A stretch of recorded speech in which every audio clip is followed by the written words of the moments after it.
The daughter of the president of the Church of Scientology in Australia is speaking out for the first time about past treatment of children within the church. In an exclusive interview with Lateline, Scarlett Hanna has described Scientology as a toxic organisation and says that many of those who've grown up in the church are damaged. Scarlett Hanna talks of children being deprived of contact with parents and communal living conditions where 25 children lived in one unit. Steve Kinane reports. Scarlett Hanna was born into Scientology's elite. Her mother, Vicki Dunstan, is the president of the church in Australia. Her father, Mark Hanna, is a former director of public affairs. As members of the Sea Org, Scientology's elite unit, they sign billion-year contracts dedicating themselves to the cause. But according to Scarlett Hanna, this kind of dedication came at a cost to the children of the Sea Org, who grew up in what was known as the Cadet Org. The best way I can describe it is cattle. We were property of the organisation, although they would like to say that we weren't, we were. Children of Sea Org members rarely had contact with their parents. Scarlett Hanna says they lived in separate homes and were granted only 20 minutes each night with their parents. I can't describe it. It was just an incredibly lonely childhood. I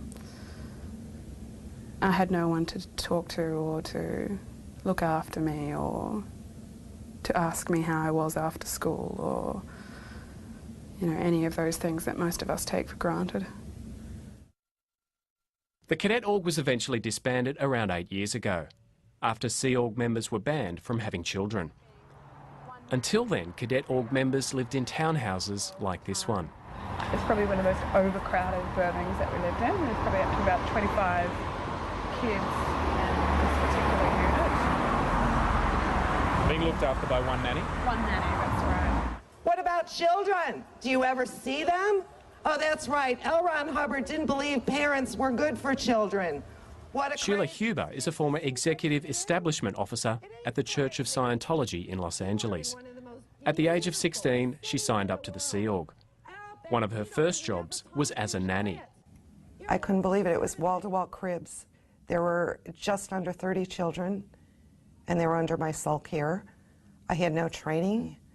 I had never really spent much time babysitting young ones like that, and they were all under the age of 3 years old. Yeah! Sheila Huber says around 30 infants were crammed into a one-bedroom apartment. They never got outside. Actually, they got out once. In 8 months, they got out once, and that took 3 months to get that approved. Sorry, it's hard. We took them in a van, the children, and took them to the park, and they spent so much time in their cribs day after day, night after night, that they wouldn't go in any space larger than the size of their cribs. They were terrified. They were terrified of sunlight. Scarlett Hanna says children growing up in the Cadet Org in Australia did not receive adequate food or medical care. She says community services visited on 2 occasions, but were deceived by the church. The furniture was dismantled by a division within the Sea organisation that deals with labour, and the kids were sent out for the day. It was appear that they were living according to crowding laws. Sarah McClintock, a member of the Church of Scientology, rejects every single allegation made by Scarlett Hanna. What I experienced with Scarlett is she was a very good friend of mine. I grew up with her, and what she is saying I did not experience, so I don't know where she's coming from with such things. It really doesn't make any sense to me because I grew up with her, I was there with her, and I think people are giving her things to say, personally. For Scarlett Hanna, the worst part of her time in the Cadet Org was the enforced separation from her parents. Her father, Mark Hanna, was twice sent to the US to the RPF, Scientology's rehabilitation program. According to Scarlett, her father's crime was failing to prevent a negative story about Scientology from appearing on TV. He was gone for several years, probably about two or three years. What impact did that have on you to lose your father like that for 2 to 3 years and not knowing when he would be back? Well, at the time I was living in a separate house to my mother. I wasn't seeing my mother at all at family time. She would wake me up at midnight and walk me down to her house so I could sleep with her. I lost my father. I had no one to talk to. It was very humiliating because the RPF was a place where the bad guys went. You know, if your father went to the RPF, he was seen as a criminal. Do you consider taking someone's parent away for a couple of years and putting them into a rehabilitation unit in another country to be a form of abuse? Well, I think, again, that's their personal family matter. Is it a form of abuse to do that?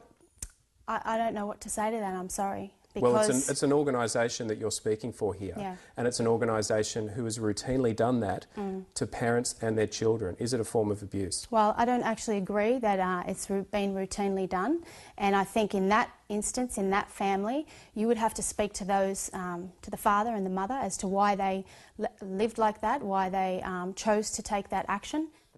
But based on her experiences in the US, Sheila Huber says there's little choice involved.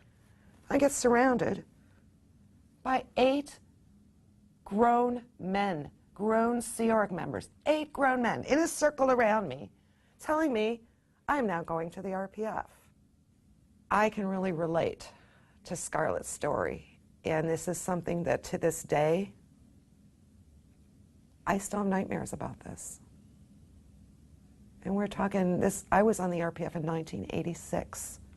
I still have nightmares because I felt I deserted my son.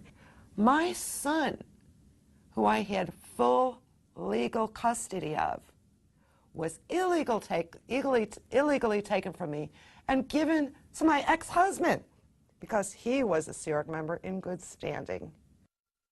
Sheila Huber was separated from her 5-year-old son for a year.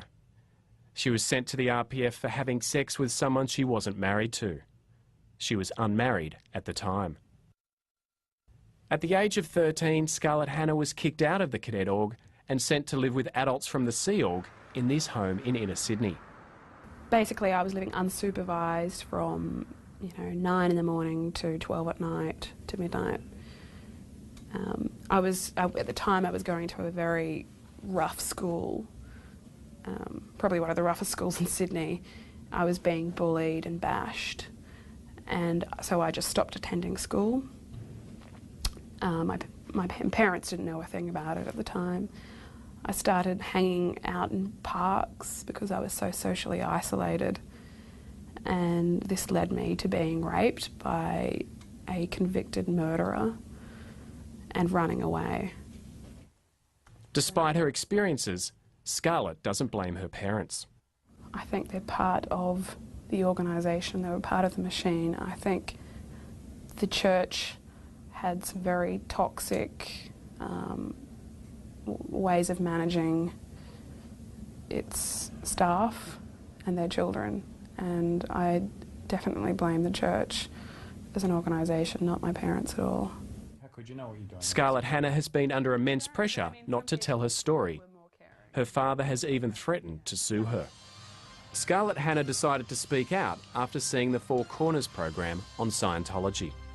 I just think that the church needs to take some accountability for, what it was involved in. Maybe apologise to some of these people that have had, such traumatising experiences. Scarlett Hanna's parents declined to be interviewed for this story. Steve Kinane, Lateline. And tomorrow night on Lateline, allegations that a senior figure in the Church of Scientology coached an 11-year-old sexual abuse victim about the evidence she should give to authorities.